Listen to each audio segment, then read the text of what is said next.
Prince Langston Hughes pens these words in his poem Harlem. What happens to a dream deferred? Does it dry up like a raisin in the sun, or fester like a sore and then run? Does it stink like rotten meat, or crust and sugar over like a syrupy sweet? Maybe it just sags like a heavy load, or does it explode?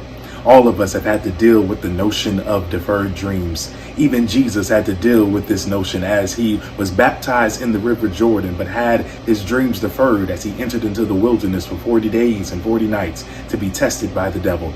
But he recognizes that he must continue to pursue his dreams, and that is why he enters into this temple and unrolls the scroll of Isaiah and says that the Spirit of the Lord is upon me, because he has anointed me to preach good news to the poor, to set at liberty those who are oppressed, and to recover the sight to the blind, and to proclaim the acceptable year of the Lord's favor. This is your year to pursue your dreams, because the Spirit of God is on you to be able to bring transformative change to this world.